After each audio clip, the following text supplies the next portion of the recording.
지켜주시고 소망 가운데 살게 하시다가 주의 모임으로 인도하시니 감사합니다. 아버지 앞에 나올 때마다 저희들이 약함과 죄악들을 깨닫고 주님의 공의를 간절히 구합니다. 성령이 불러 저희들의 악을 태우셔서 깨끗하게 정결하게 하여 주옵소서. 이 시간 많은 은혜를 허락하여 주옵소서. 예수님 이름으로 기도드립니다. 아멘. 네.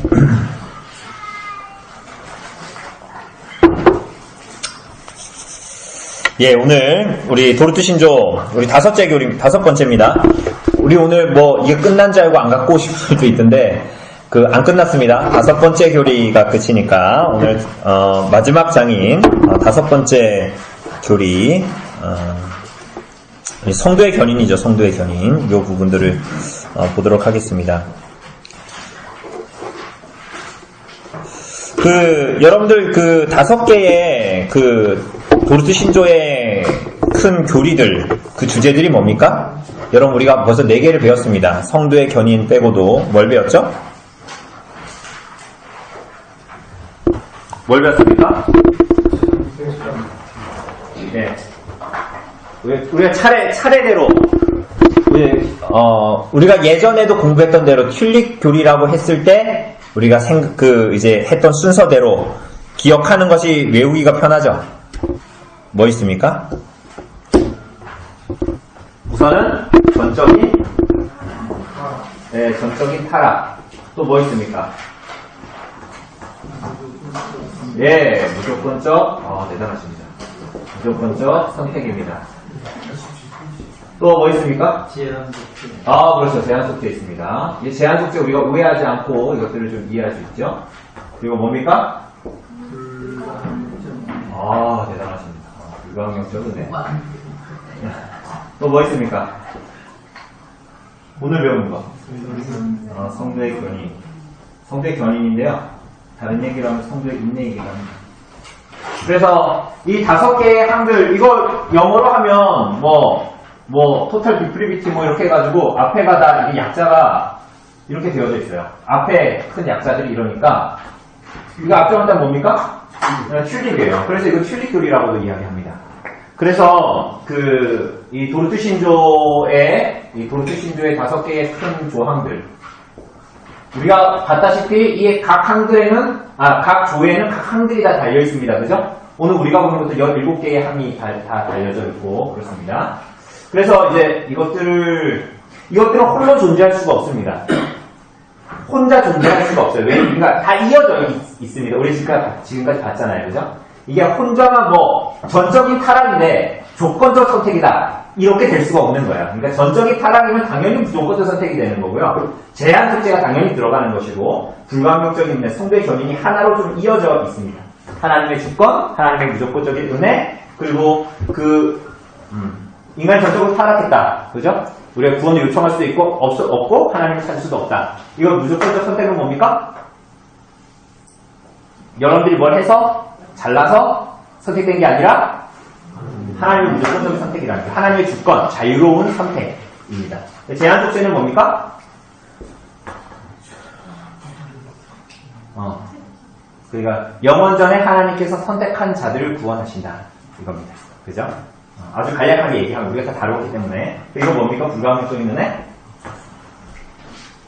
맘먹으면 하나님 믿을 수 있고 맘먹지 않으면 하나님 못 믿게 되고 이런 겁니까? 하나님이 은혜 주시고 선택하신 자들을 하나님께서 구원하시는 것은 불가항력적이다. 하나님이 마치 사냥개와 같이 그 택한 자들을 쫓으신다. 그러니까 여러분들과 저는 사냥개 이런 표현이 좀 저속해 보일지 모르지만 사냥개와 같은 사냥개처럼 우리를 추적하시는 하나님의 손에 붙잡힌 사람들이 성도들입니다. 그걸 감흥이 안 오니까 사냥개가 무섭잖아요. 사냥개에서 도망갈 수가 없잖아요. 그런 겁니다. 그러니까 오늘도 우리가 볼 거지만 하나님께서 우리들을 견인을 하시는 이유 중에 큰 이유 중에 하나는 하나님은 자신의 양을 잃지 않으시기 때문이에요. 그러니까 우리의 인간 목자는 자기 양을 키우다가도 양을 잃어버리거나 그렇게 할 수 있잖아요. 근데 우리의 목자이신 참 목자이신 하나님은 절대로 자기 양을 잃어버리지 않으십니다. 그렇기 때문에 성도의 견인이 가능한 것이고 그 택한 자들은 하나님의 신실하신 때문에 믿고 인내할 수 있게 되는 것입니다. 그러니까 성도의 인내라고 했을 때는 저 사람은 온탕에 들어가서 잘 찾는데 저 사람은 못 찾는다. 이런 식으로 개인 차의 어떤 그런 것들, 인내심을 얘기하는 것이 아니라 성도가 그렇게 고난 가운데서 인내할 수 있는 것은 하나님께서 택해서 그에게 주시는 믿음 때문에 그렇다. 이렇게 얘기하는 것입니다. 우리가 고난과 박해의 시대가 오면 하나님께서 선택한 자들에게 우리가 베드로서가 말하는 것처럼 소망의 이유를 묻는 자들에게 마땅히 대답할 것을 준비해라 이렇게 말합니다. 그러니까 너 왜 그럼에도 불구하고 예수 믿니? 너 그럼에도 불구하고 왜 교회 다녀? 이렇게 말하는 자들에게 나의 소망의 이유에 관해서 묻는 자들에게 답할 것을 준비하라 라고 말씀하시지만 동시에 박해와 환난의 때에 성령께서 말할 바를 우리들의 입에 넣어주시겠다 이렇게 말씀하시기도 합니다. 그러니까 그 모든 것들이 성도의 교리는 하나님의 은혜 때문에 그렇게 되는 것이다. 성도가 믿음으로 인내하는 것조차도 하나님의 주권적인 선택과 은혜 때문에 그렇게 된 것이다. 이런 식으로 얘기했습니다. 그래서 저 교리들은 함께 다 서거나 함께 다 무너지거나 이런 겁니다. 이해되시죠? 이 교리들 하나로 엮여 있어가지고요. 다 같이 서거나 다 같이 쓰러지거나 그럽니다. 전적인 타락을 인정하지 않으면 전부 아래 것도 다 이제 없어지는 거예요. 이해가 이어질 수가 없는 그런 거라는 거죠. 그래서 우리가 오늘 5번째 항을 우선은 봅니다. 큰 개요를 우선은 얘기하면요.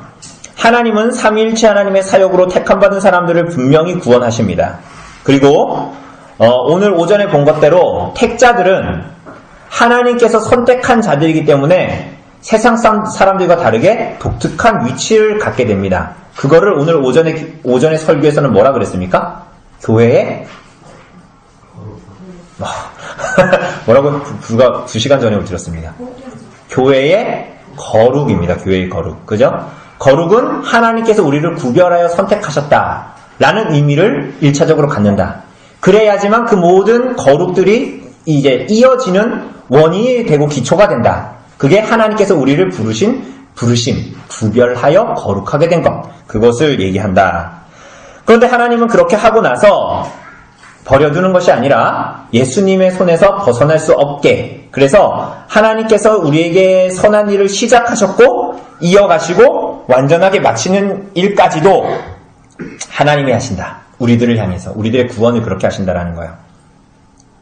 그렇지만 아르미주의자들은 뭐라고 얘기했을까요? 이제 여러분들이 유추할 수 있죠. 아르미주의자들은 뭐라고 얘기했을까요? 성도의 견인을 받아들였을까요? 거부했을까요? 당연히 거부했죠. 왜 거부했을까요? 성도의 견인은 어디에 달려있다? 자기 자신의 행위, 자기 자신의 의지에 달려있다. 이렇게.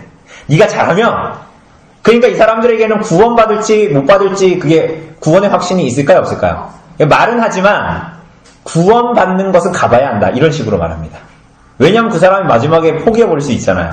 그러니까 자신의 행위와 의지에 달려있으니까.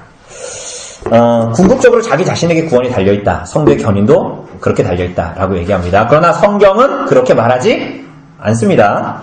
자, 97쪽, 우리 한번 먼저 그 도르트 신조 보기 전에요. 이 사람들이 뭐라고 주장했는지를 한번 보죠. 97쪽, 98쪽. 97쪽 먼저 보죠. 자, 97쪽에 보면 561 보이십니까? 97쪽에 보면 561 보이시나요? 거기에 보면 학론파의 주장 있죠? 학론파가 누굽니까? 알미니스주의자들입니다. 학론파. 이 사람들이 뭐라고 주장합니까? 읽어보겠습니다. 시작. 참 신자들의 견인은 선택의 결과가 아니며 그리스도의 죽으심으로 얻은 하나님의 선물도 아니다. 견인은 이른바 하나님의 확정적인 선택과 의롭다 하심 이전에 사람이 자신의 자유 의지로 성취해야만 하는 새 언약을 이렇게 만들어 버릴 수가 있나요? 새 언약의 성취의 새 언약의 조건이래요. 뭐래요? 자기 의지, 자유 의지로 선택해야 된다라는 것입니다. 뒷장에 이어가서 562 보이십니까? 뒷장으로 넘어가면 562 학문파의 주장 보이시나요?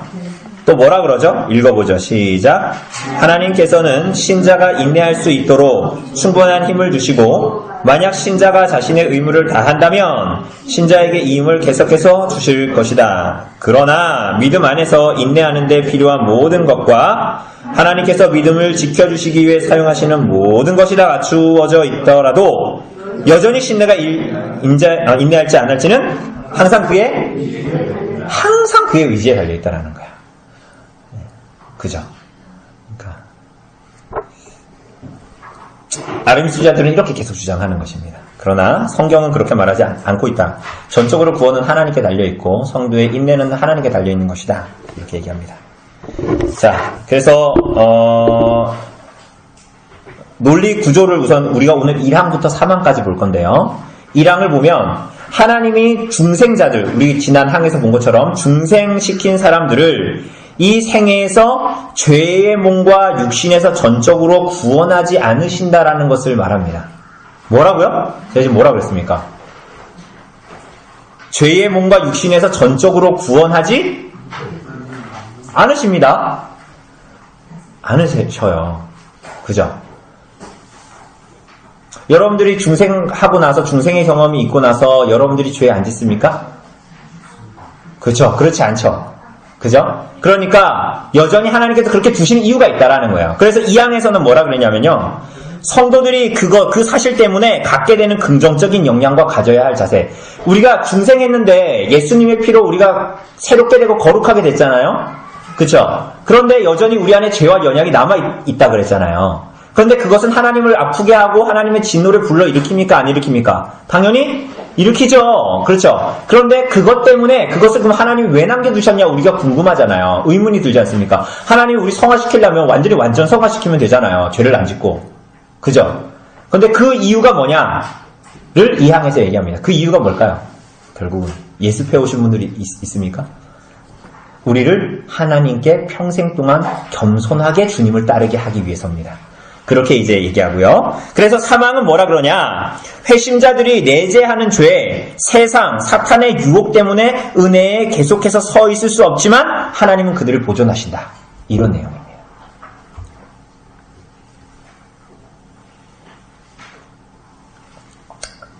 자, 한번 읽어보죠. 우리 1항을 읽어봅시다. 88쪽입니다. 1항. 중생한 사람도 그들 안에 남아있는 죄에서 완전히 해방되지 않음. 이렇게 얘기합니다. 같이 읽어보죠. 네, 88쪽. 네, 읽어보죠. 시작. 하나님의 목적에 따라 자신의 아들 예수 그리스도와의 교제 가운데로 부르시고 성령님으로 말미암아 중상하게 하신 사람들을 하나님께서는 죄의 지배와 죄의 종노릇에서도 해방하신다. 하지만 그들을 이 세상에서는 육신과 죄의 몸에서 완전히 해방되게 하시지는 않는다. 이렇게 얘기합니다.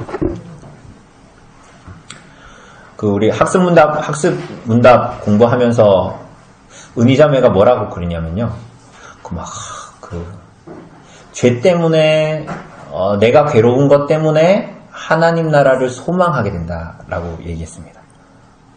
맞습니까? 근데 왜 그렇다고 그러죠? 왜 그렇다고 얘기했을까요? 그러니까 하나님 나라를 소망하게 되면 그 하나님 나라에 들어가면 죄를 안 짓게 되잖아요. 상태가 죄를 지을 수 없는 상태가 그때는 됩니다. 그죠? 우리가 전에 소유리 문답을 통해서도 봤잖아요. 은희자매는 그날이 그래서 기대된대요. 더 이상 죄를 짓지 않을 수 있는 영원한 생명을 하나님 앞에서 영생을 누릴 수 있는. 여러분들 그렇게 소망되십니까? 그죠? 그것을 소망해야 됩니다. 그러니까 그것은 뭐냐면 우리 안에 그런 마음이 드는 것은 우리 안에 죄와의 전투가 계속 있다라는 거예요. 그러니까 죄와의 전투가 우리 안에 없으면 사실은 그런 생각을 하지 않습니다.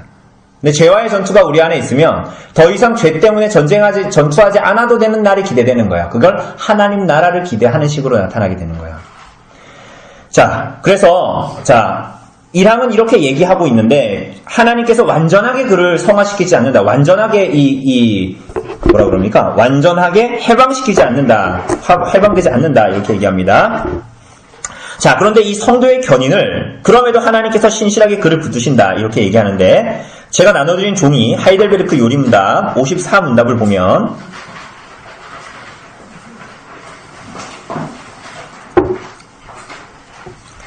성도의 견인에 대해서 지금 1, 2, 3항 다 얘기하는데요. 하일레베르크 요리문답에서도 나타납니다.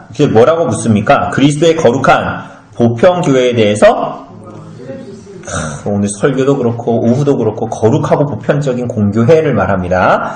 대해서 무엇을 믿습니까? 그러니까 뭐라 그래요? 하나님의 아들께서 세상의 시작에서 끝까지 모든 인류 가운데 영생으로 선택하신 교회를 그분의 성령과 말씀으로 참된 믿음의 일치 안에서 자신에게 모으시고 보호하시고 보존하십니다. 나는 교회의 그 교회의 살아있는 지체이며 영원히 그럴 것입니다. 그러니까 여기에도 보면 이제 너가 거룩한 교회로서 이제 노력해라 이런 의미가 아니라 본질적으로 하나님이 모으시고 그죠? 영생으로 선택하신 교회를 자기에게 모으시고 보존하시고 보존하신다. 이게 다 누가 하시는 거라? 하나님께서 우리 하시는 거예요. 그죠? 여러분 이걸 믿으셔야 됩니다. 이걸 믿으시면 우리들의 구원뿐만이 아니라 우리들의 삶의 모든 것도 누구의 손에 있는 거예요?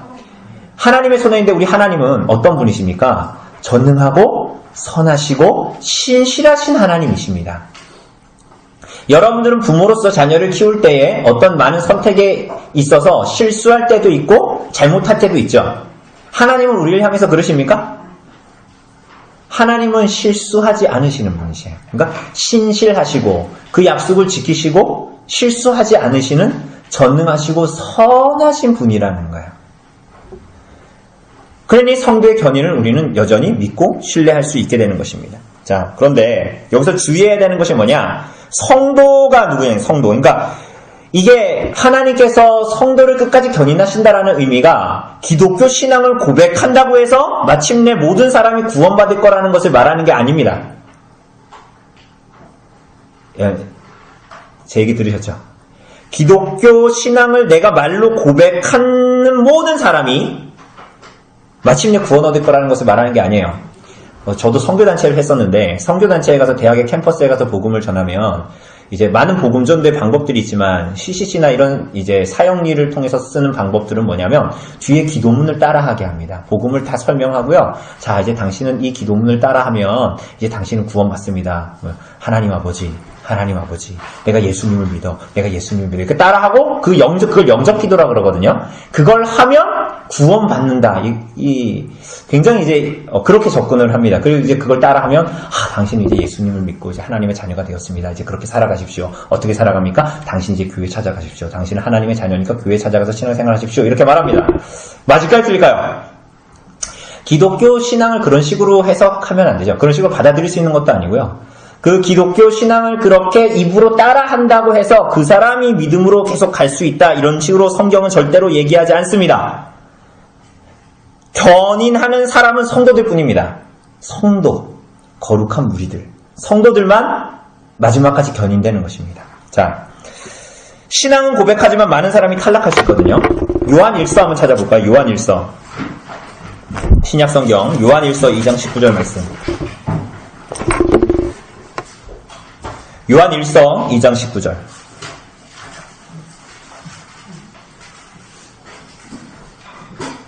(390쪽에) 있습니다.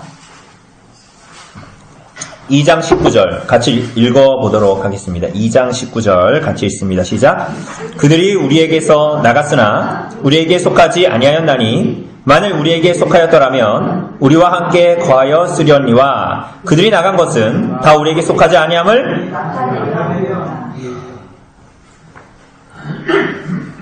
신앙을 고백하지만 많은 사람들이 탈락됩니다. 그런데 여러분들 이걸 기억하셔야 됩니다. 예를 들면 제가 이렇게 있다가 저하고 신앙생활 하다가 제가 어느 날 오늘 이 요한일서에 나온 사람처럼 제가 탈락되어 나갔습니다. 세상이 좋다고 나갔어요. 혹은 오늘 오전에 말씀에 의하면 권징을 받기 싫고 권면받기 싫어서 그렇게 기분 나빠서 나갔다고 합시다. 내가 교회에 나갔어요. 하나님 은혜에서 자기가 스스로 떨어져 나갔어요.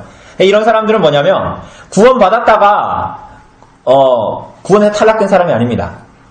구원받았다가 자기 의지를 반대로 사용해서 하나님의 구원에서 탈락된 자들이 아니라요. 이 사람은 위선자였던 거예요. 본질적으로 그 사람은 참된 성경이 말하는 참된 믿음이 없었기 때문에 성도의 견인을 못 받는 것입니다. 성경은 그렇게 얘기하는 것입니다. 그죠? 그러니 성도의 견인 교리는 위로가 되는데 어떤 자들에게 위로돼요? 위선자들에게 위로가 되지 않아요. 이런 교리는. 왜? 위선자는 뭐 내가 열심히 나오고 내 의로 내가 교회 나오는 거지 뭐 무슨 이렇게 생각하거든요. 사실은. 마음속으로는. 근데 성도의 견인은 누구에게 위로가 됩니까? 주를 따르고자 하는, 방황도 하고 여러 번 죄를 짓기도 하지만 또 의심할 수도 있죠. 그죠? 그렇지만 여전히 그럼에도 불구하고 주님께 의탁하고 주님을 붙들고 주님께로부터 소망과 위로를 찾는 자들에게는 진정한 위안이 되는 것입니다. 이 교리가. 뭐예요? 내가 예수님을 믿어 여전히 죄와 연약 가운데에 있지만 내가 오늘도 우리 오늘 성찬 받을 때도 그러지 않았습니까? 내가 여전히 죄와 연약 가운데 있지만 그래도 나를 위해 죽으신 그리스도께 소망을 두고 하나님께 나가는 것밖에 소망이 없다라는 것을 알고 나아가는 자들에게 그들이 참된 성도이고 그들에게 하나님의 성도의 견인이 주어진다라는 것입니다. 이거 매우 중요한 글입니다. 여러분, 오늘 성찬에 나온 것이 여러분들 지난 일주일 동안 죄를 안 지었기 때문에 나왔습니까? 제가 그 회원 언약 할 때 얘기했잖아요. 성찬을 대할 때 여러분들이 의로워서 나올 수 있는 사람은 아무도 없습니다. 다만 죄를 미워하는 삶을 살아야 되겠죠. 그럼에도 불구하고 우리 안에 죄와 연약이 있습니까? 없습니까? 있죠. 그러나 하나님께로부터만 소망이 있는 줄을 알고 죄인들이 성찬에 나오는 것입니다. 가끔 내가 죄를 지었다고 성찬에 자꾸 이제 앉아있고 뭐 그런 분들 이제 가끔 있었는데 그러면 안 됩니다. 그죠? 자기가 난 끝까지 회개하지 않을 거야. 이러면 나오면 안 되지. 그거는 그 사람은 오늘 고린도전서 5장에 의하면 사탄에게 내어주는 사람이죠. 그런 사람은. 그런데 그게 아니라 그럼 만약에 그런 마음을 가지면 여러분 예배에도 못 나와야 되는 거예요. 그러니까 성찬과 말씀은 같이 가는 겁니다. 말씀은 들려주는 말씀이고 성찬은 눈에 보이는 말씀입니다. 그러니까 여러분들 성찬에 굳이 참석하지 못하겠다 이런 사람은 예배에도 안 와야 정상이에요. 말씀도 못 들어야지. 뭐 성찬이 엄청 무슨 뭐 제사상 같은 것도 아닌데, 그죠? 그러니 왜 그렇게 생각하냐는 거예요. 첫째는 성찬에 대한 오해가 있으면 그럴 수 있고, 두 번째는 뭐냐면 하나님께 나오는 게 여전히 자기가 괜찮은 사람이라서 그렇게 생각할 수도 있어요. 두 가지 중에 자기가 어떤지는 판단해 보세요. 그러니까 내가 의의가 있어서 하나님께 나아갈 수 있다는 생각을 자꾸 하면 내가 무언가 자격 때문에 자꾸만 하나님 앞에 나올 수 있다는 생각을 자꾸 하는 거예요. 그러나 여러분 그렇지가 않아요. 만약 그런 식으로 생각하면 오늘 우리 예배 순서에도 나와 있는 이런 것들은 다 의미가 없어요. 여러분들 왜 하나님의 십계명을 왜 읽고 왜 봉독이 되고 왜 여러분들은 죄의 고백을 하고 왜 사죄 선언이 있습니까? 그죠? 이게 자기가 의롭다고 생각하는 사람들한테는 이게 만에 필요가 없는 거예요. 왜 하나님께 소망을 두지 않고 나는 내가 어느 정도 괜찮으니까 하나님 은혜도 주셨지만 나도 어느 정도 괜찮으니까 나온다고 생각하거든요. 스스로. 이런 사람은 성도의 견인이 위로가 안 됩니다. 주님을 정말 따르고자 하는 사람들에게는 위로가 돼요. 무슨 얘기냐면 내가 그리스도 때문에 구원을 받았는데 여전히 죄 때문에 고통스러워하는 사람들 있잖아요. 그죠? 그래서 때로는 두려워해요. 그런 사람들에게 성도의 견인은 굉장한 위로가 되죠.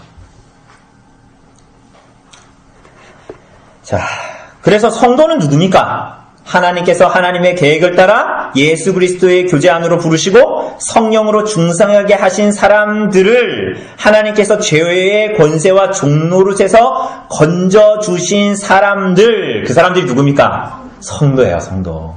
그 성도는 우리가 지난번에 본 것처럼 중생케 하셔서 새로운 본성을 우리들에게 심어주셨잖아요. 중생의 씨가 우리에게 주어졌잖아요. 그래서 새 본성으로 이제 어떻게 해요? 하나님께 참여하기 때문에 누구를 닮아갑니까? 그리스도를 닮아가게 되는 거예요. 이런 순서들이 있는 거예요. 그리고 나중에는 결국은 그 일들을 누가 완성시키십니까? 여러분이 완성하는 겁니까? 하나님께서 완성시키시는 겁니까? 하나님께서 완성시키시는 것입니다. 그래서 에베소서 5장 27절에도 보면 자기 앞에 영광스러운 교회로 세우사 티나 주름 잡힌 것이나 이런 것들이 없이 거룩하고 흠이 없게 하려 하신다라고 얘기했을 때 이 일들을 누가 하시는 거예요? 하나님이. 여러분 뭐라 그래요? 제가 지금 자기 앞에 영광스러운 교회로 세우셨다 그랬잖아요. 티나 주름 잡힌 것이 없다 하셨죠? 여러분들 자신을 봐도, 교회까지 안 봐도 여러분 자신을 봐도 하나님 앞에 죄로 말미암아 티나 주름 잡힌 것이 있습니까? 없습니까? 있잖아요. 그렇죠? 그럼 우린 거룩한 사람들이 아닌데 왜 우리를 거룩하다고 얘기하죠? 오전에 얘기했듯이 하나님께서 우리를 특별히 부르시고 구별하여 내셨기 때문에 그리스도께서 그 값을 지불하셨기 때문에 우린 거룩한 성도로 부름을 받은 것입니다. 그런데 이 구원의 완성을 시작과 중간과 끝까지도 하나님이 하신다.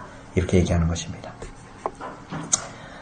자, 그런데 여기서 중요한 것은 뭡니까? 1항에서 말하는 대로 하나님이 근데 이 세상에 사는 동안 중생케 하시지만 죄의 몸이나 육신의 연약에서 우리들을 완전히 구원해내지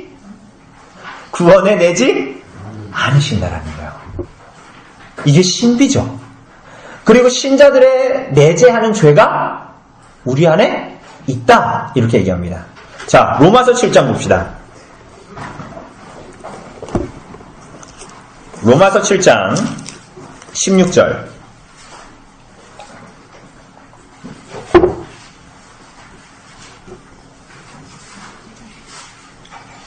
여러분, 로마서 7장. 여러분, 로마서 제가 언제 기회가 되면 정말 설교하고 싶지만 한번 여러 번 읽어보세요. 그 로마서를. 우리가 갈라디아서 공부를 했지만 어떤 면에서는 갈라디아서의 확장판이 로마서라고 볼 수 있습니다. 그래서 로마서에 보면 저도 로마서는 한 50번은 넘게 읽었어요. 로마서만. 여기에 보면 뭐라고 얘기하냐면 16절 보세요. 만일 내가 원하지 아니하는 그것을 행하면 내가 이로써 율법이 선한 것을 시인하노니 이제는 그것을 행하는 자가 내가 아니요 내 속에 거하는 죄니라. 내 속건 육신에 선한 것이 거하지 아니하는 줄을 아노니 원함은 내게 있으나 선을 행하는 것은 없노라. 내가 원하는 바 선은 행하지 아니하고 도리어 원하지 아니하는 바 악을 행하는도다. 만일 내가 원하지 아니하는 그것을 하면 이를 행하는 자는 내가 아니요 내 속에 거하는 죄니라. 그러므로 내가 한 법을 깨달았노니 곧 선을 행하기 원하는 나에게 악이 함께 있는 것이로다. 내 속사람으로는 하나님의 법을 즐거워하되 내 지체 속에서 한 다른 법이 내 마음의 법과 싸워 내 지체 속에 있는 죄의 법으로 나를 사로잡아 오는 것을 보는도다. 그러면서 바울이 뭐라고 고백합니까? 오호라 나는 공고한 사람이로다. 이 사망의 몸에서 누가 나를 건져내랴. 우리 주 예수 그리스도로 말미암아 하나님께 감사리로다. 그런즉 내 자신이 마음으로는 하나님의 법을 육신으로는 죄의 법을 섬기노라. 이렇게 얘기합니다. 그러니까 여전히 우리에게 남아있는 것들은 죄의 지배에서 구원받았지만 여전히 죄와 싸우는 싸움이 우리들에게 남아있다. 그래서 완전에 이를 수 없다.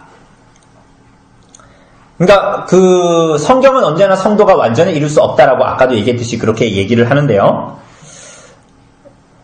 하나님 자체로는 저 거룩하신 하나님은 완전한 행위, 완전한 율법의 순종이 아니면 그것을 받지 않으십니다. 그죠? 그럼 참된 성도들은 하나님의 말씀에 순종해 완전에 이룰 수 있다고 생각할까 없다고 생각할까요? 당연히 없다고 생각을 하죠. 그러면 됐어. 이만하면 됐어. 그만해. 이 정도만 했지 뭐 어떻게 더해. 이렇게 돼요? 성도들이? 성도들은 어떻게 합니까? 그러니까 오늘 본문을 보면 위선자들은 자기 항달을 하는 사람들은 이렇게 얘기합니다. 봐라. 안 된다 그러지 않냐. 신조에서도. 성경을 봐라. 안 된다고 그러지 않냐. 그러면서 우리 성도들이 옛날에 자주 했던 말이 뭡니까? 내가 뭔지라. 내가 인간인지라. 자꾸 이런 얘기 하는 거예요. 그런 얘기가 좋은 의미로 할 수 있지만 그게 굉장히 자기 합리화를 자꾸 했거든요. 내가 인간인지라 그렇게 못한다는 거예요. 그러나 참된 성도는 완전에 이룰 수 없지만 완전에 이르는 노력을 그치지는 않습니다.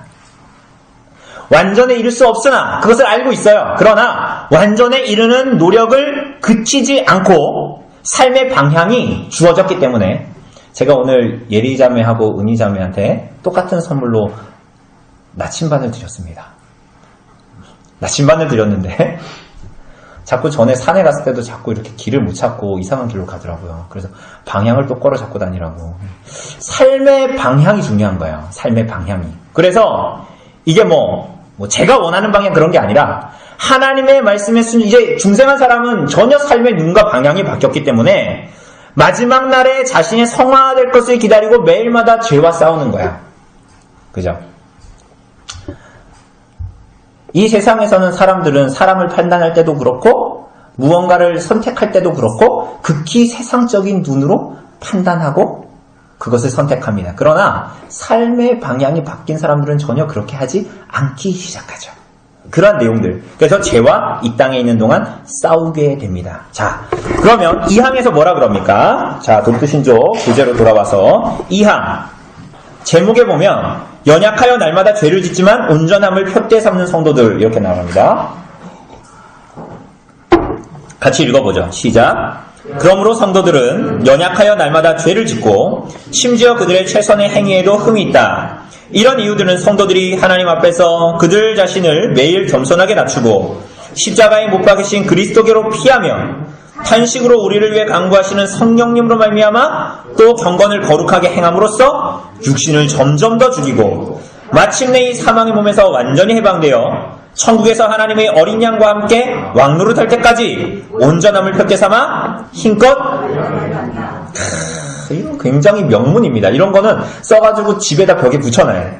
그런데 여기에 보면 뭐라 그럽니까? 처음에 그러므로 성도들은 연약하여 날마다 죄를 짓는데요. 여러분 그러니까 위선자들은 이걸 자꾸만 자기 핑계 삼으려고 그래요. 봐라 연약해서 맨날 죄를 짓는다지 않냐. 내가 죄 짓는 거 하나도 이상한 게 아니야. 이렇게 생각하죠. 그렇게 하라고 여기에 써놓은 거 아닙니다. 그죠? 오히려 변명하려는 것이 아니라 성도들이 주님 안에서 강하지만 여전히 스스로는 매우 약하다라는 것을 드러내는 것입니다. 그죠? 그래서 여러분들 성경을 보면 이사야서 봅시다. 64장 5절. 이사야서 64장 5절.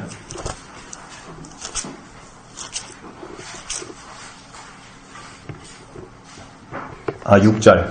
1046쪽, 구약성경 1046쪽. 여러분 보면 6절에 보면 뭐라 그럽니까? 6절. 무릇 우리는 다 부정한 자 같아서 우리의 의는 다 더러운 옷 같으며 우리는 다 잎사귀같이 시들므로 우리의 죄악이 바람같이 우리를 몰아가나이다. 여러분과 저희 존재가 이렇다라는 거예요. 여러분이 아무리 선한 일을 해도 그게 더러운 옷이에요. 하나님 앞에. 우리들은 되게 그것들을 하고 어깨 으쓱하지만 그게 거룩하신 완전하신 하나님 앞에 보기에는 더러운 누더기 같다라는 거야. 그러니 우리들의 의로 하나님 앞에 설 수 있을까요? 없을까요? 연약하여 죄를 짓는 것입니다. 여기에도 보면 심지어 그들의 최선의 행위에도 흠이 있다. 이렇게 말하지 않습니까? 자, 여러분들 나눠드린 도르트신조 보면 종이 보면 62문이 있습니다. 자, 그러나 이 선행에 대해서 말하잖아요. 우리의 선행이 왜 하나님 앞에서 우리의 의가 될 수 없으며 적어도 의의 한 부분이라도 될 수가 없습니까? 그러니까 뭐라 그래요? 하나님의 심판대 앞에 설 수 있는 의는 절대적으로 완전해야 하며 하나님의 율법과 완전히 일치해야 합니다. 그러나 우리가 이 세상에서 행하는 최상의 행위도 모두 불완전하고 죄로 오염되어 있습니다. 여러분이 그런 존재이기 때문에 여러분들이 행하는 모든 선행도 그렇다라는 거예요. 그러니 아무리 선행을 하고 자랑할 것이 하나님 앞에 아무것도 없죠. 그건 하나님이 내놓을 수가 없는 것들이에요. 더러운 옷과 같은 것들입니다. 그렇기 때문에 우리는 매일 하나님 앞에 자랑하고 교만합니까? 아니요. 겸손하게 그리스도를 의지할 수밖에 없어요. 매일의 삶에서, 모든 삶에서, 모든 부분에서. 그래서 이 항이 이어서 뭐라고 하는 거예요? 이런 이유들은 우리들이 이런 죄인이고 우리들의 최선의 행위에도 흠이 있는 이런 이유들은 성도들이 하나님 앞에서 그들 자신을 매일 겸손하게 낮추고 십자가에 못 박히신 그리스도께로 피한다. 그러니 왜 하나님은 자기 백성을 중생하게 하실 때에 모든 죄에서 벗어나게 하지 않으셨는가, 건지지 않으셨는가에 대한 답이 됩니다. 뭐예요? 겸손케 하시기 위함이다. 이게 참 위험해요. 여러분 위험하지 않아요? 우리 나단이가 언젠가 막 이렇게 비행 청소년 아니죠. 그렇게 하면 안 되고. 그럼 제가 너무 스트레스 받을 것 같고요. 이제 사춘기를 막 넘어갈 거 아닙니까? 그러면 우리는 이렇게 하잖아요. 야, 그래, 젊을 때는 그럴 수 있어. 자, 마음껏 해봐. 이렇게 할 수 있지만, 이건 매우, 어때요? 위험하죠.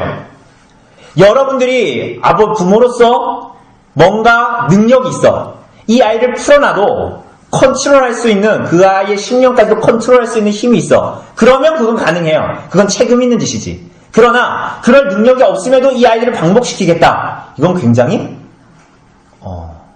위험한 짓이죠. 그런데 하나님이 오늘 본문을 보면 마치 죄에서 건지지 않는 것이 마치 그와 같이 보이거든요. 그러나 하나님은 이게 무관심하시거나 방치하시거나 방목하는 것이 아니에요. 왜? 하나님은 어떤 분이에요? 능력 있는 분이거든요. 선하신 분이거든요. 우리들을 반드시 이끌어 오시거든요. 그러니 하나님은 이 신실하신 분이시기 때문에 이 일들을 반드시 이루시고 우리가 이 땅에서 누리기에는 그 죄로 말미암아 그런 것들이 여전히 남아 있어가지고 참된 성도라면 하나님 앞에 회개하고 뉘우치고 하나님 나는 왜 이럴까요? 하나님 이러고 싶지 않은데 하나님 좀 변하게 해주세요. 이렇게 기도하면서 누구를 의지해요? 그리스도를 의지하게 하고 우리를 하나님 앞에 겸손하게 이 땅을 살아가게 하는 거야. 참 아름다운 것입니다. 그래서 벨직신앙고백서 29문 여러분 보세요. 그리스도께 의지해야 할 필요를 아는 사람이 어떤 사람이냐? 자, 읽어봅시다. 예, 읽어봅시다. 시작. 교회에 속한 자들은 그리스도인의 표지에 의해서 알려집니다. 그들은 예수 그리스도 유일하신 구주를 믿고 죄를 멀리하고 의를 추구하고 참 하나님과 그들의 이웃을 좌로나 우로 치우침 없이 사랑하며 자신들의 육체와 그 행위를 십자가에 못 박습니다. 비록 우리에게 큰 연약함이 남아 있었 할지라도 그들은 전 생애 동안 성령으로 말미암아 그 연약함에 대항하여 싸웁니다. 그들은 끊임없이 예수 그리스도의 피와 고난과 죽음과 순종에 호소하고 그분 안에서 그분을 믿는 믿음을 통하여 마지막 문장 보세요. 이게 굉장히 아름다운. 그들은 끊임없이 예수 그리스도의 피와 고난과 죽음과 순종에 호소합니다. 그러니까 여러분들이 예수님을 믿을 때 그래서 내가 언젠가 예수님을 믿었다 라는 그때에만 예수님이 필요한 것이 아니라 의지하는 것이 아니라 그 이후의 모든 삶이 여러분 오늘도 그렇고 내일도 그렇고 내일 모레도 그렇고 아침에 일어날 때도 점심 먹을 때도 저녁에 잠들 때도 다 뭐예요? 누구를 의지합니까? 예수 그리스도의 죽음과 순종에 호소합니다. 그렇게 살아가는 사람들이 성도입니다. 그러니 여러분들은 죽는 순간까지 어느 순간 어느 때에도 스스로 의기양양하거나 독립적이지 않습니다.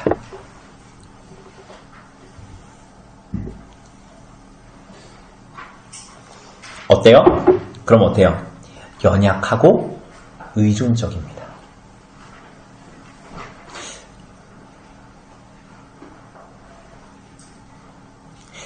여러분들 이 선교의 삶에서도 잘 생각해 보세요. 가끔 사람들이 하나님을 믿는 사람들임에도 되게 독단적이고 독불장군이고 자기가 하고 싶은 건 해야 되고 이런 식으로 삶을 살아가는 사람들은 잘 생각해 보셔야 되는 거예요.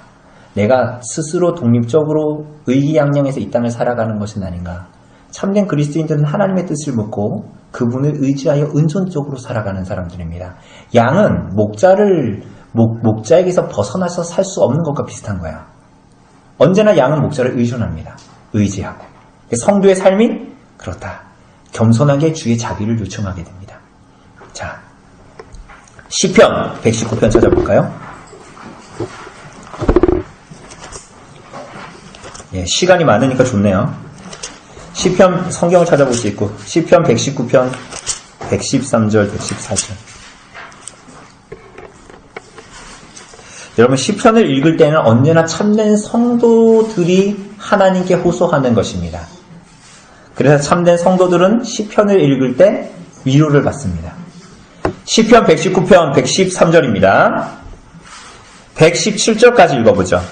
894쪽입니다. 구약성경 119편 113절부터 117절까지 시작. 내가 두 마음 품는 자들을 미워하고 주의 법을 사랑하나이다.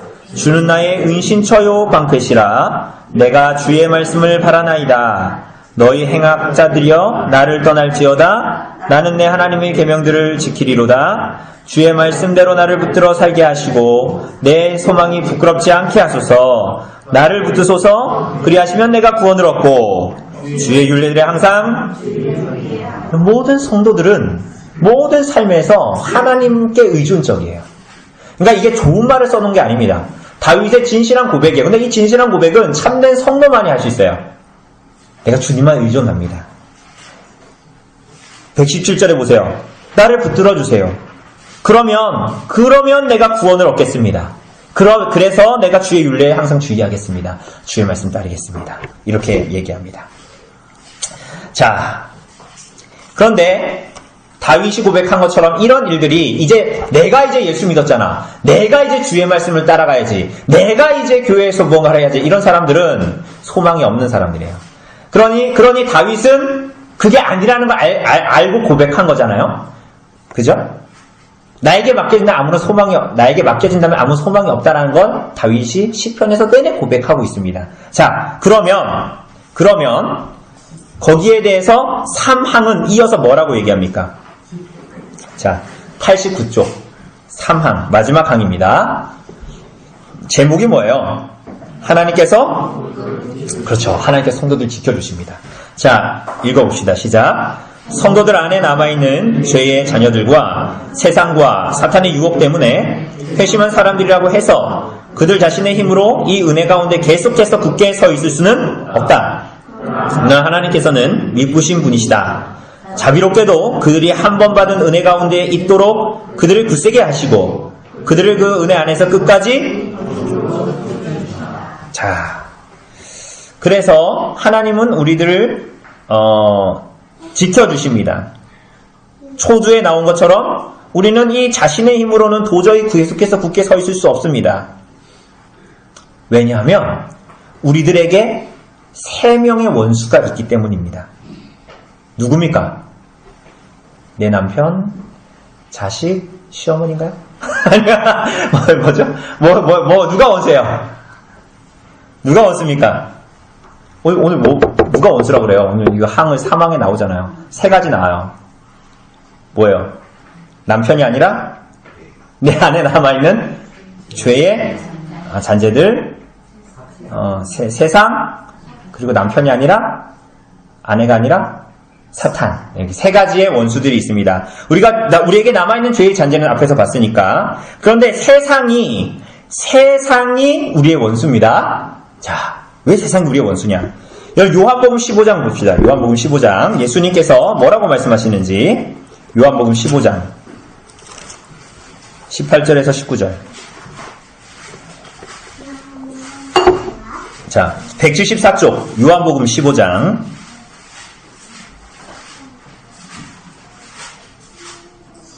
예, 15장 18절에서 19절.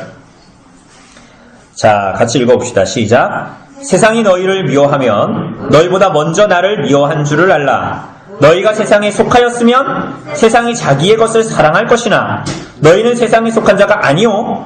도리어 내가 너희를 세상에서 택하였기 때문에 세상이 너희를 미워해. 예수님은 세상이 예수님을 미워하신다 그랬습니다. 그런데 동시에 뭐라 그래요?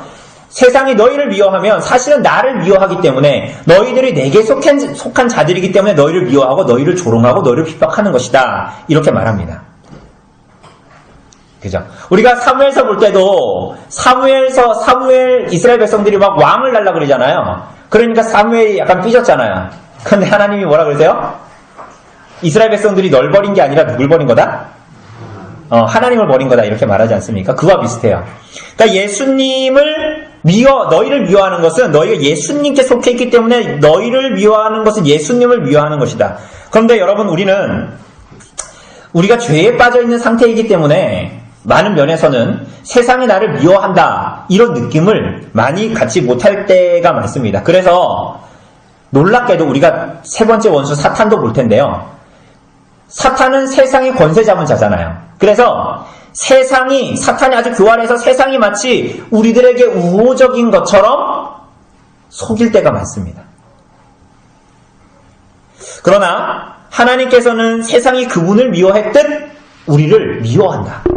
그러니까 여러분들이 세상과 친구 삼아 산다라는 것은 이상한 거예요. 왜? 우리가 친구할 때는 어떤 사람이 친구입니까? 이 사람도 날 좋아하고 그러면 내가 이 사람도 좋아하고 그럼 그게 뭐예요? 친구 사이잖아요. 근데 이 사람은 날 계속 미워해. 근데 이 사람은 나를 사랑해. 그럼 친구가 될 수 있어요? 없어요? 있어요, 없어요? 그러니까 여러분은 존재적으로 세상은 예수님을 미워하고 여러분은 세상에 속한 자가 아니라 예수님께 속한 자이기 때문에 세상은 여러분을 미워합니다. 그런데 여러분은 자꾸만 세상을 사랑하면 안 되는 거예요. 그게 우리 존재와 어긋나는 일들을 자꾸 해내는 것입니다. 요한 1서도 한번 보죠. 요한 1서 2장 5절, 15절. 요한 1서 2장 15절. 389쪽입니다.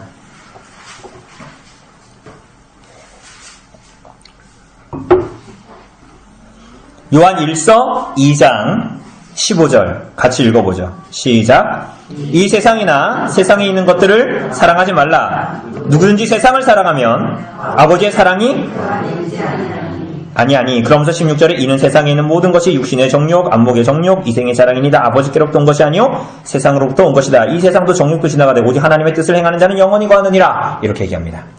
그러니 여러분 하나님을 사랑하고 세상을 미워하든 세상을 사랑하고 하나님을 미워하든 둘 중에 하나지 둘 다 사랑할 수는 없어요. 그건 갈멜산에서 바알과 여호와 사이에서 머뭇머뭇 갈팡질팡하는 사람들이에요. 이 사람들은 마음에 정함이 없는 사람들입니다. 그죠? 그래서 우리는 세상과 일치할 여지가 없고 우리가 하나님의 자녀로 하나님의 자녀들과 세상의 자녀들과 다르게 살아가는 것이 하나님의 뜻입니다. 그죠? 그걸 오늘 오전의 설교와 잇대어 보면 그게 뭐예요? 교회의 거룩이지요.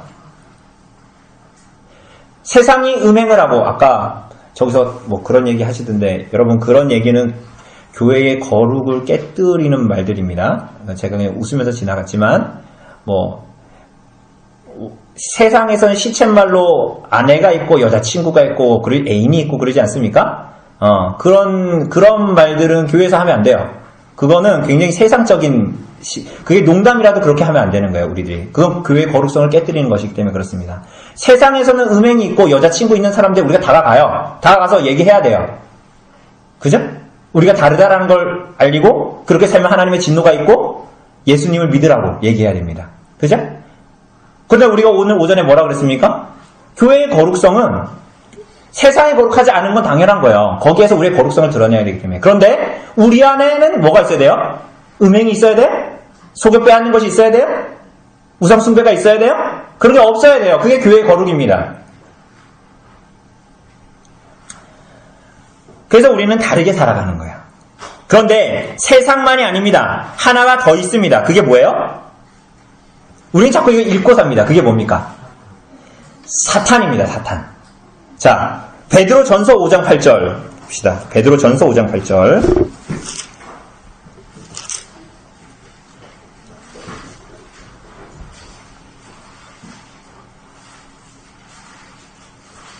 베드로전서 5장 8절 382쪽입니다.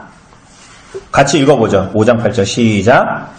근신하라 깨어라 너희 대적 마귀가 우는 사자같이 두루다니며 삼킬 자를 찾는다. 여러분 사탄은 실제합니다. 응? 사탄은 실제합니다. 근데 여러분 사탄이 그러면 택자들을 건들 수 있습니까? 예리자매가 예수님 진실하게 믿고 구원 받았는데 사탄이 노리고 있다가 저 사람을 교회 밖으로 확 끌고 가서 자신의 권한 안에 둘 수 있냐는 거예요. 있어요, 없어요? 왜 답을 못하세요? 왜 답을 못하면 이상한 건데? 있잖아요. 없잖아요. 그런 일이 있을 수가 없어요. 그러니까 욥기 같은 데도 나오지만 하나님이 하나님이 하셔야 사탄도 일할 수 있고 하나님이 허락하시는 한도 내에서만 사탄이 일할 수 있는 거예요. 그죠? 근데 사탄은 존재해요, 안 존재해요? 존재해요. 그죠? 자, 그렇다고 귀신론, 그런 사람들은 뭐라 그러면 베레아 귀신론 이런 사람들은 감기 걸리는 것도 다 우리 감기 걸리는 사람 되게 많아서 저 유자청을 해놨는데 오늘 꼭 갖고 가시고 감기 걸리지 마시고. 그런데 그 사람들은 감기 걸리면 자꾸 뭐라 그래? 그것도 다 누가 한 거다? 귀신이 장난질 한 거다 이렇게 이야기하거든요. 자, 계시록도 보죠. 계시록 12장. 계시록 12장 9절에서 12절. 예, 9절에서 12절. 자, 우리 계시록 공부한 지 정말 엊그제 같은데 2018년이 정말 두 달도 안 남았네요. 그죠? 계시록 12장 9절에서 12절 같이 읽어봅시다. 시작. 큰 용이 내쫓기니 옛뱀 곧 마귀라고도 하고 사탄이라고도 하며 온 천하를 꿰는 자라. 그가 땅으로 내쫓기니 그의 사자들도 그와 함께 내쫓기니라. 내가 또 들으니 하늘에 큰 음성이 있어 이르되 이제 우리 하나님의 구원과 능력과 나라와 또 그의 그리스도의 권세가 나타났으니 우리 형제들을 참수하던 자 곧 우리 하나님 앞에서 밤낮 참수하던 자가 쫓겨났고 또 우리 형제들이 어린 양의 피와 자기들이 증언하는 말씀으로써 그를 이겼으니 그들은 죽기까지 자기들의 생명을 아끼지 아니하였도다. 그러므로 하늘과 그 가운데에 거하는 자들은 즐거워하라. 그러나 땅과 바다는 활술진저 이는 마귀가 자기의 때가 얼마 남지 않은 줄을 알므로 크게 분내어 너희에게 내려갔음이라 하더라. 그러니까 마귀가 실제해요, 실제하지 않아요? 이 땅에 있는 우리들을 공격하고 전방이 적이고 실제인 거예요. 사탄의 유혹은, 사탄의 공격은 실제적입니다. 그래서 예수님께서 누가복음 22장에도 보면 베드로에게 이렇게 얘기하십니다. 누가복음 22장에 보면 제가 읽어드릴게요. 누가복음 22장 31절에 보면 여러분들이 잘 아는 본문입니다. 예수님이 베드로에게 말씀하십니다. 시몬아 시몬아 보라 사탄이 너희를 밀가부르듯 하려고 요구하였으나 그러나 내가 너를 위하여 네 믿음이 떨어지지 않기를 기도하였으니 너는 돌이킨 후에 네 형제들을 굳게 하라. 이렇게 얘기합니다. 주님께서 뭐라 그러세요? 베드로에게 너는 어떻게 한다? 어떻게 될 거다? 나를 배신하고 배반하고 이걸 다르게 얘기하면 타락할 거다라는 거예요. 왜? 예수님을 당연히 거부하고 예수님을 저주하는 사람은 당연히 타락한 사람이잖아요. 그러니까 너는 타락하게 될 거라는 거예요. 그러나 베드로가 타락하고 끝나지 않고 다시 어떻게 한다? 돌이킬 것이다. 왜냐하면 이유가 뭐야? 베드로가 한다면 하는 사람이니까. 그때는 내가 그랬으니까 남자답게 돌아서서 이제는 내가 아니야. 그렇게 하면 안 돼. 이럴까요? 베드로가 그랬을까요? 그럼 베드로는 어떻게 돌아섰습니까?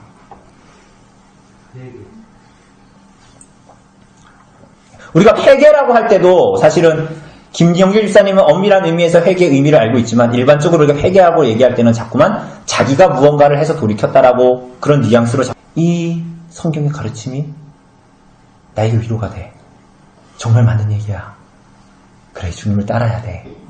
여러분, 이런 반응들이 우리 안에 일어나는 게 성령의 역사고 그게 참된 성도라는 증거라는 거예요. 여러분, 이 은혜 가운데 여러분 머무시기를 바랍니다. 그들에게 성도의 견인의 약속이 있습니다. 예, 우리 다음 주에는 이어서 사항도 참 재밌습니다. 제목만 봐도 참 신자들도 심각한 죄에 빠질 수 있다. 5항, 그런 심각한 죄들의 결과가 뭐냐. 근데 6항 뭐예요? 하나님께서 택하신 자들을 잃어버린 바 되게 내버려 두지 않으신다. 이러한 내용들을 계속적으로 얘기합니다. 자, 이렇게 해서 1, 2, 3항 갔습니다. 혹시 질문 있으십니까? 소망 가운데 살게 하시다가 주일 오후 모임으로 인도하시니 감사합니다. 아버지 앞에 나올 때마다 저희들이 약함과 지역별을 깨닫고 주님의 공의를 받으시기 구합니다. 성령의 불로 저희들의 악을 태우셔서 깨끗하게 정결하게 주옵소서. 이 시간 많은 은혜를 허락하여 주옵소서. 예수님 이름으로 기도드립니다. 아멘. 네.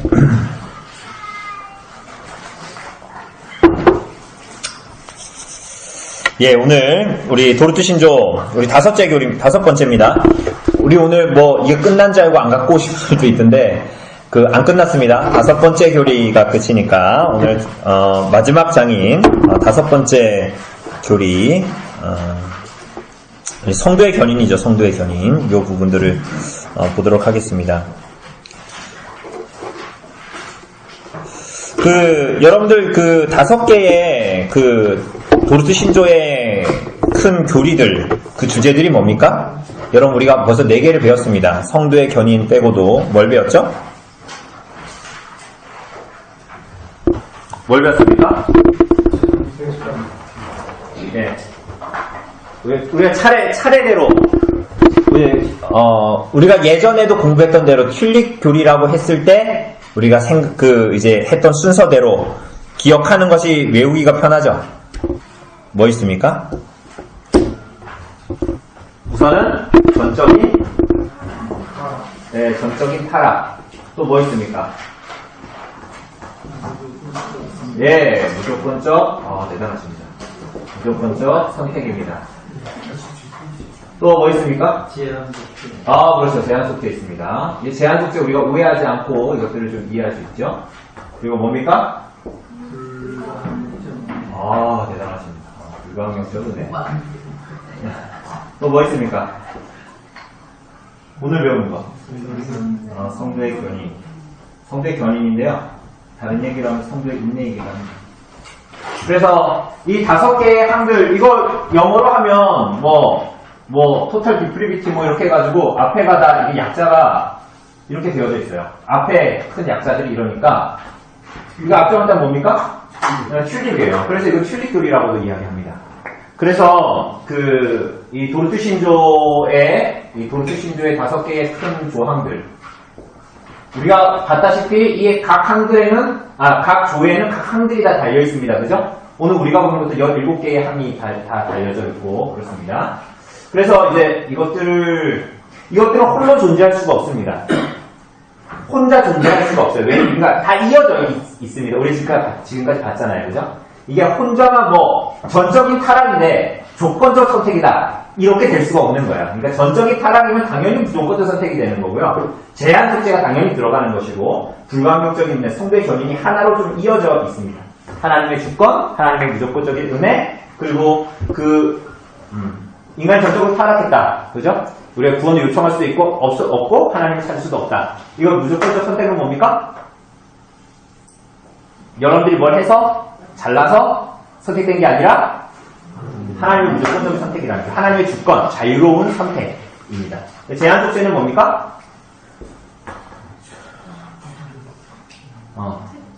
그러니까 영원전에 하나님께서 선택한 자들을 구원하신다. 이겁니다. 그죠? 아주 간략하게 얘기하면 우리가 다 다루었기 때문에. 그리고 뭡니까? 불가항력적인 은혜? 맘먹으면 하나님 믿을 수 있고, 맘먹지 않으면 하나님 못 믿게 되고, 이런 겁니까? 하나님이 은혜 주시고 선택하신 자들을 하나님께서 구원하시는 것은 불가항력적이다. 하나님이 마치 사냥개와 같이 그 택한 자들을 쫓으신다.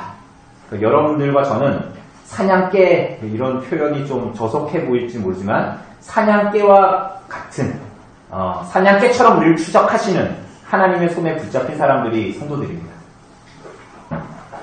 그걸 감흥이 안 오니까 사냥개가 무섭잖아요. 사냥개에서 도망갈 수가 없잖아요. 그런 겁니다. 그러니까 오늘도 우리가 볼 거지만 하나님께서 우리들을 견인을 하시는 이유 중에 큰 이유 중에 하나는 하나님은 자신의 양을 잃지 않으시기 때문이에요. 그러니까 우리의 인간 목자는 자기 양을 키우다가도 양을 잃어버리거나 그렇게 할 수 있잖아요. 그런데 우리의 목자이신 참 목자이신 하나님은 절대로 자기 양을 잃어버리지 않으십니다.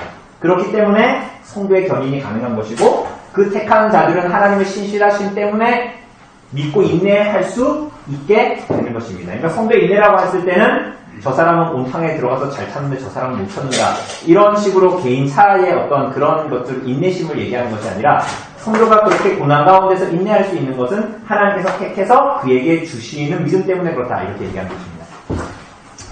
우리가 고난과 박해의 시대가 오면 하나님께서 선택한 자들에게 우리가 베드로서가 말하는 것처럼 소망의 이유를 묻는 자들에게 마땅히 대답할 것을 준비해라 이렇게 말합니다.